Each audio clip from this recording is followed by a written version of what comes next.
Hello everyone, मैं दिव्या शर्मा और आप सभी को मेरा नमस्कार। आप सभी का एक बार फिर से स्वागत है हमारे ऑनलाइन प्लेटफॉर्म पे। दोस्तों, पिछले वीडियो में वैसे तो हमने मौर्य साम्राज्य को कंप्लीट कर लिया था, बट उसी वीडियो में हमने एक टॉपिक बाकी छोड़ा था जो था अशोक के शिलालेख। दोस्तों, इसमें क्या हम अशोक के अभिलेखों के बारे में पढ़ेंगे। इन्हें सेपरेटेड रूप से पढ़ना ज़रूरी था क्योंकि इसमें थोड़े डीपली क्वेश्चन बनते हैं, और अब जब मौर्य साम्राज्य को पूरे को साथ में पढ़ते हैं तो हम इस टॉपिक पे इतना गौर नहीं कर पाते और फिर वो क्वेश्चन हमसे रह जाते हैं। हम ये बात तो सभी जानते हैं कि अशोक पहला ऐसा शासक था जिसने अभिलेखों के माध्यम से अपनी जनता से कन्वर्सेशन किया था, बट हम उसे थोड़ा डीपली पढ़ लेते हैं ताकि हम वो क्वेश्चन अटेम्प्ट कर सकें। तो आइए चलिए आज के वीडियो में हम देखते हैं जो अशोक के शिलालेख है उनके बारे में। इसमें हम दोस्तों सबसे पहले देखते हैं कि जो अशोक के शिलालेख हैं उन्हें हम 4 भागों में बांट सकते हैं। इसे हम कह सकते हैं कि अशोक के अभिलेख। तो अभिलेखों को हम 4 भागों में बांट सकते हैं। उनमें हम पहला देखते हैं शिलालेख, दूसरे नंबर पे हम देखते हैं लघु शिलालेख, तीसरे नंबर पे स्तंभलेख और चौथे नंबर पे लघु स्तंभलेख, 5वें नंबर पे गुहालेख। इन 5 में दोस्तों जो शुरू के 4 के हैं वो बहुत इंपॉर्टेंट है, तो आइए हम इन्हें विस्तार से जानते हैं। हम सबसे पहले देखते हैं कि शिलालेख क्या होते हैं। तो दोस्तों, शिलालेख की आपको ये पिक्चर यहाँ पे दिखा रही हूँ। आप इसमें देखिए कि किस प्रकार से जो पहाड़ी शिला होती है उस पर उत्कीर्ण होने की वजह से इन्हें शिलालेख कहा गया है। पहाड़ों पे लिखा होने की वजह से शिलालेख कहलाए। शिला पे लिखा हुआ शिलालेख, ईजी है। तो चलिए हम देखते हैं कि जो शिलालेख है उनके बारे में। दोस्तों, जो अशोक के शिलालेख है ना, ये पहाड़ी शिलाओं पे लिखे होने की वजह से शिलालेख कहलाए, ये सब हम जान चुके हैं। अब हम देखते हैं कि जो इसमें वृहत शिलालेख है वो इम्पोर्टेंट है और इन पे सीधे क्वेश्चन बन जाते हैं कि कौन से शिलालेख में क्या बात कही गई है, कौन सा वर्णन कौन से शिलालेख से संबंधित है।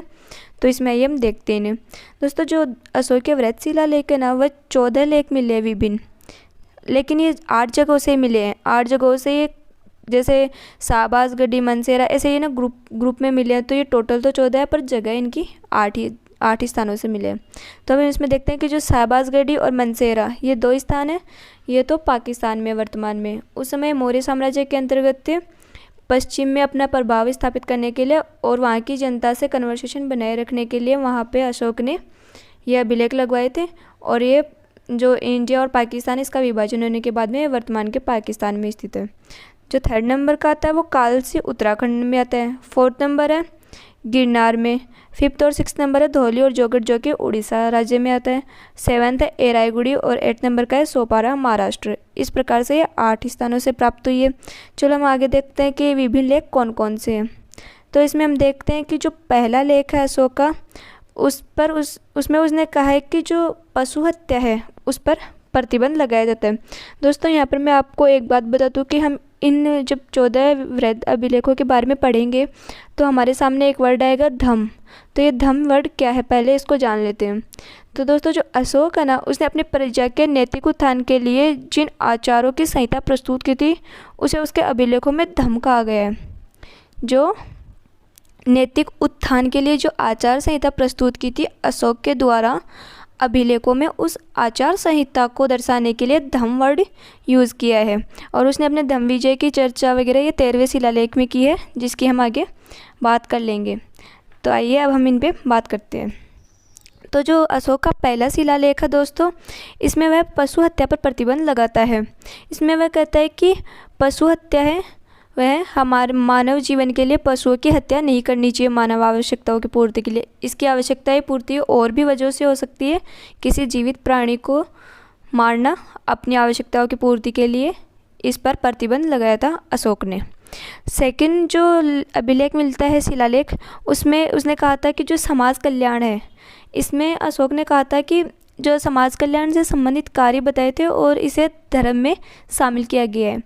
इसमें दोस्तों जो दूसरा अभिलेख है, इसमें समाज कल्याण में उसने चिकित्सा सुविधा, मार्ग निर्माण, कुआं खोदना, वृक्षारोपण करना, ये सभी जो समाज के एक इंसान का ऐसा किया हुआ कार्य जो पूरे समाज का भला करे, दूसरे अभिलेख में हमें देखने को मिलता है। जो दोस्तों तीसरा अभिलेख है, इसमें वर्णित है कि लोगों में धर्म की शिक्षा देने के लिए युक्त, रज्जुक और प्रादेशिक जैसे अधिकारी 5 वर्षों में दौरा करते थे। क्योंकि दोस्तों जो मौर्य साम्राज्य था वह बहुत बड़े पैमाने पे उसका विस्तृत साम्राज्य था, विस्तृत क्षेत्रफल था। तो ऐसे में पूरी जगहों पे सीधा राजा से संपर्क हो पाना मुश्किल था। तो ऐसे में जो अशोक उसने अपनी प्रशासनिक व्यवस्था को 7 भागों में बांटा था और उसमें उसने कई अधिकारियों की नियुक्ति की थी ताकि जनता की समस्याओं को सीधा प्रशासन द्वारा संभाला जा सके और बीच में कोई उनका दुरुपयोग ना कर पाए। तो इसके लिए उसने युक्त, रज्जुक और प्रादेशिक जैसे अधिकारी नियुक्त किए थे, जो कि 5 वर्षों में सीधा जनता से जाके कन्वर्सेशन करते थे, उनकी समस्याओं को जानते थे और फिर शासक द्वारा सीधा उनका हल किया जाता था। इस प्रकार से 13वां अभिलेख हमें ये बताता है। जो 4th है, इसमें धम्म नीति, जो कि अभी हमने धम्म पढ़ा था, आचार संहिता, नैतिक आचरण के लिए, नैतिक मूल्यों वाली। तो इसमें धम्म नीति से संबंधित अत्यंत महत्वपूर्ण व्यक्त विचार किए गए। इसमें भी ब्राह्मणों एवं श्रमणों के प्रति आदर दिखाया गया है। इसमें बोला गया कि जो धर्म है, जो नैतिक मूल्य है, वो सर्वश्रेष्ठ है और अशोक ने ब्राह्मणों को और श्रमणों को सर्वश्रेष्ठ बताया था, उनके लिए आदर दिखाया था। दोस्तों, जो 5वां अभिलेख है, वृहत शिलालेख, इस अभिलेख में अशोक के राज्यारोहण के 13वें वर्ष के बाद में धम्म महामात्र की नियुक्ति की गई थी। अब दोस्तों, धम्म महामात्र की नियुक्ति की गई थी ताकि जो जनता है वह नैतिक मूल्यों को सही तरीके से जान सके, वह उनका सदुपयोग कर सके।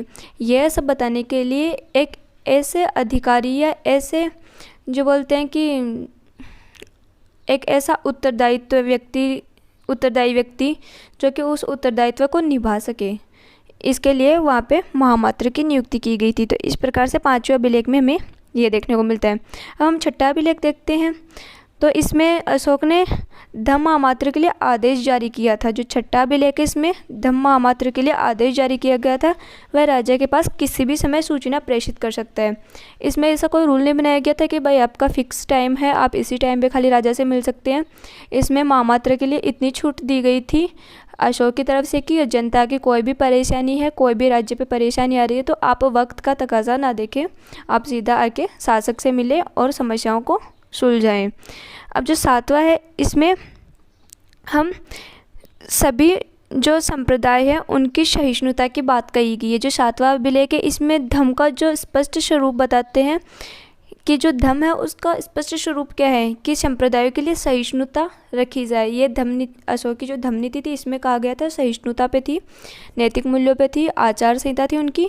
तो इसमें कहा गया था कि जो सहिष्णुता है वो सबके प्रति रखी जाए, सर्वधर्म। ठीक है। जो 8वां अभिलेख है, इस अभिलेख में सम्राट अशोक द्वारा आखेटन का त्याग किया गया था और उसके स्थान पर धम्म यात्रा करने की सूचना दी गई थी। जो वो फिक्स था 20वें वर्ष में, हर 20 वर्ष से, हर 5 वर्ष से, ऐसे जो वो यात्रा करता था अशोक, उसकी इसमें दी गई थी कि कब कहाँ कौन सी यात्रा की गई। जैसे 20वें वर्ष में की गई थी, 10वें वर्ष में की गई थी लुम्बिनी वन की यात्रा, ये सब हम ही जानते हैं। तो इस अभिलेख में जो सम्राट अशोक है उसने बोला था कि जो आखेटन है, शिकार है, उसका त्याग किया जाता है मेरे द्वारा और इसके स्थान पर धम्म यात्रा शुरू की जाएगी। ठीक है। जो 9वां अभिलेख है, इस अभिलेख में अशोक ने खर्चीले समारोह पर रोक लगाई थी।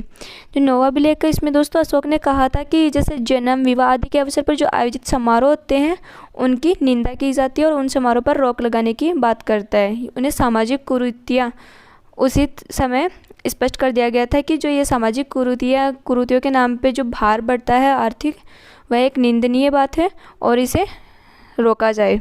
तो इस प्रकार से 9वें अभिलेख में हमें खर्चीले समारोह पर रोक लगाने की बात मिलती है। जो 10वां अभिलेख है दोस्तों, इसमें ये बोला गया कि ख्याति और गौरव की निंदा की गई है, मतलब जो सिंप्लिसिटी उस पर बात की गई है। जो 10वां अभिलेख है, ऐसा बोला गया है कि जैसे कोई अपना अभिमान दिखाता है पैसों का, ये नहीं, सब समान है, सब अपने राज्य में एक समान पोजीशन रखते हैं और सबको समान हक है। इसमें ख्याति और गौरव को बुरा बताया गया था। जो 11वां अभिलेख है दोस्तों, इसमें धम्म नीति की व्याख्या की गई थी। इसमें जो अशोक की धम्म नीति थी उसका विस्तार से वर्णन किया गया था 11वें अभिलेख में। इस प्रकार हम 12वां अभिलेख देखें तो बोलते हैं कि इस शिलालेख में विभिन्न संप्रदाय के मध्य सहिष्णुता पर बल दिया गया तथा सर्वधर्म समभाव। यहाँ से एक क्वेश्चन बनता है कि सर्वधर्म समभाव की अवधारणा का उल्लेख अशोक के कौन से वृहद अभिलेख में या वृहद शिलालेख में मिलता है, तो वो है 12वां। आइए हम आगे देखते हैं। जो दोस्तों अशोक का 13वां अभिलेख है, यह अपने आप में बहुत इम्पोर्टेंट है। इसमें अशोक का सबसे महत्वपूर्ण अभिलेख है, ये बात नोटिस कर लेना। इस अभिलेख में कलिंग विजय, उसके हृदय परिवर्तन तथा उसके बौद्ध धर्म अपनाने की सूचना मिलती है। इसमें युद्ध विजय के बदले धम्म विजय पर बल दिया गया है। इस अभिलेख से अशोक की विदेश नीति पर प्रकाश पड़ता है। यह कहा गया है कि देवानंपिय ने अपने समस्त सीमावर्ती राज्यों पर विजय पाई, जो लगभग 600 योजन तक का क्षेत्र था। दोस्तों जो 13वां अभिलेख है ना, वो हमें क्या बताता है कि इस समय जब अशोक अपने चरम सीमा पे था, अशोक का शासनकाल, उस समय अशोक ने कलिंग से युद्ध किया था। उसमें लाखों लोगों की मृत्यु, नरसंहार हुआ था मौर्य सेना के द्वारा। तो जब वो नरसंहार अशोक ने अपनी आंखों से देखा तो उसका हृदय परिवर्तन हो गया। तो कलिंग की विजय, उसका हृदय परिवर्तन और उसके पश्चात हिंदू से बौद्ध धर्म को अपना लेना, ये अशोक का जो है ये सारा वर्णन हमें 13वें अभिलेख में देखने को मिलता है। जो 14वां अभिलेख है दोस्तों, वह अपने आप में तो कुछ गुणवत्ता नहीं रखता, बट उसमें है ना जो बाकी के सभी उल्लेख हैं, अभिलेख है ना, उनके लेखक की गलतियों का उल्लेख किया गया है कि लेखक को इस अभिलेख में ये कमी थी और ये बात और जोड़नी चाहिए थी, बट वो सभी का सार रूप से निष्कर्ष बताता है। खुद का कोई महत्व नहीं है, बट सबकी गलतियों को एक जगह इकट्ठा करके हमें प्रस्तुत करता है। इस प्रकार दोस्तों जो अब इसके अशोक के शिलालेख थे, उनमें वृहद शिलालेख ये हमारे कंप्लीट होते हैं। हम आगे देखते हैं लघु शिलालेख। दोस्तों जो अशोक के लघु शिलालेख है ना, वो विभिन्न क्षेत्रों से मिले हैं। जैसे कहाँ से मिले हैं वह जगह देखना, रूपनाथ, सासाराम, जैसे बिहार से सासाराम, दिल्ली गुजरा, ये भाबरू बैराट जयपुर से, मास्की जो कि कर्नाटक, ब्रह्मगिरी, सिद्धपुर जटिंग, रामेश्वर, एरागुड़ी, गोवीमठ, पालकीगुडू, राजूल, मंदगिरी, अरोरा यूपी, ये सभी हमें देखने को मिलते हैं। इसके अलावा इसके जो लघु शिलालेख है मध्य प्रदेश के सारोमारो, गुड़िया, नेटूर, कर्नाटक के उदयगोलम और सन्नति से भी लघु शिलालेख हमें देखने को मिलते हैं। दोस्तों जो इसका मास्की गुजरा और ये है उदयगोलम, नेटूर से जो प्राप्त हुए हैं, ये शिलालेख अपने आप में महत्वपूर्ण है। और ये महत्वपूर्ण क्यों है? उसकी एक वजह है कि इनमें अशोक को उसके व्यक्तिगत नाम, यानी कि अशोक का अशोक नाम कौन से शिलालेख में हमें देखने को मिलता है, तो वह है मास्की गुजरा, उदयगोलम और नेटूर। ये 4 अभिलेख है जिनमें हमें अशोक का व्यक्तिगत यानी अशोक नाम देखने को मिलता है। और जो दोस्तों उसका मास्की के शिलालेख में उसका नाम अशोक देवानाम प्रिय मिलता है। और जो मास्की का शिलालेख है रायचूर कर्नाटक में स्थित है। ये बात जानी हमने इसके इन अभिलेखों में। हम तीसरे नंबर पे आते हैं स्तंभलेख। जो दोस्तों अशोक के स्तंभलेख है ना, ये संख्या में 7 हैं और ये 6 स्थानों से मिले हैं। तो आइए हम देखते हैं। पहला इन्हें मिला है दिल्ली टोपरा, दूसरा दिल्ली मेरठ, फिर लोरिया अरेराज, लोरिया नंदनगढ़, रामपुरवा और प्रयाग इलाहाबाद यूपी। तो इस प्रकार से हमें ये 1 2 3 4 5 6 7 ये 6 स्थानों पे मिले हैं और ये 7 लेख हमें मिले हैं। जो प्रयाग का शिलालेख है उसके बारे में एक कथन इम्पोर्टेंट है कि ये शिलालेख पहले कौशाम्बी में स्थापित था, जिसे बाद में प्रयाग यूपी में स्थापित कर दिया गया। अब जो चौथा है लघु स्तंभलेख, इसके बारे में हम जानते हैं दोस्तों। जो अशोक के लघु स्तंभलेख है वह हमें मिले हैं सांची से, सारनाथ, कौशाम्बी, निगली सागर जो कि नेपाल में, और रूमंदेई नेपाल में। इनमें सबसे ज़्यादा इम्पोर्टेंट है जो रूमंदेई नेपाल वाला है, इन पे क्वेश्चन बनते हैं। जो हमारा अशोक स्तंभ है ये सब लघु स्तंभलेखों से ही अवतरित हुए हैं। अब हम देखते हैं कि इन स्तंभों पर राजकीय घोषणाएं खुदी हुई थी। जो लघु स्तंभलेख है उनकी विशेषताएं हैं दोस्तों कि इन पे इनकी राजकीय घोषणाएं की, जैसे अब ये होगा, प्रशासनिक व्यवस्था में ये बदलाव है, ये कर है, या फिर इस जैसे यात्रा पे ये कर लगा है, या फिर इस जगह को कर मुक्त किया गया है, जैसे लुम्बिनी वन में कर मुक्त किया गया था यात्रा को। तो इस प्रकार से अलग दोस्तों हमने यहाँ पर देखा कि जो ये कौशाम्बी लघु स्तंभलेख है इसी को कौरवांगी के दान से संबंधित वर्णन होने के कारण रानी का अभिलेख भी कहा जाता है।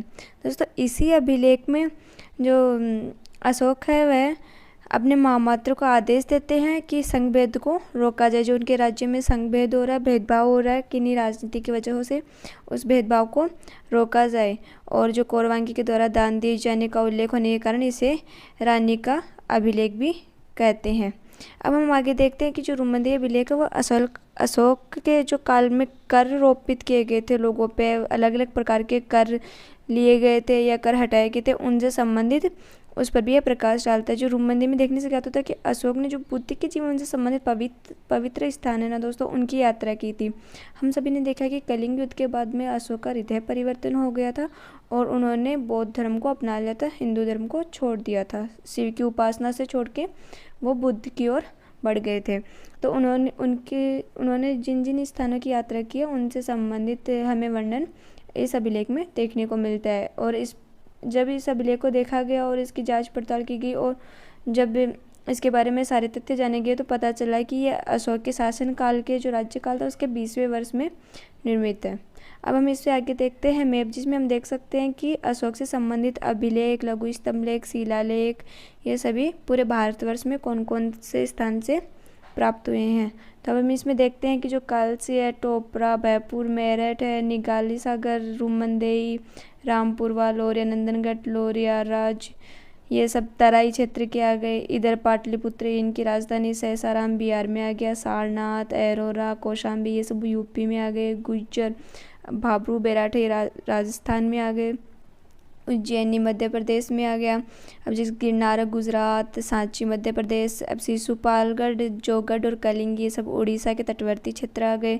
सोपारा है यहाँ पे उस वक्त का सौराष्ट्र और वर्तमान का महाराष्ट्र समझ सकते हैं आप।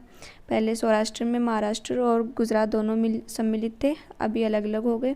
तो सोपारा या महाराष्ट्र का तटीय आ गया। सन्नती आ गया मास की, जो कि कर्नाटक का क्षेत्र है। इस प्रकार से हम इस मैप के द्वारा हम अच्छे से अभिलेख से संबंधित स्थानों का अध्ययन कर सकते हैं। तो दोस्तों आज के वीडियो में हम सभी ने अशोक से संबंधित सभी अभिलेखों के बारे में विस्तारपूर्वक जाना। आप सभी का यहाँ तक साथ बने रहने के लिए दिल से धन्यवाद। Thanks for watching.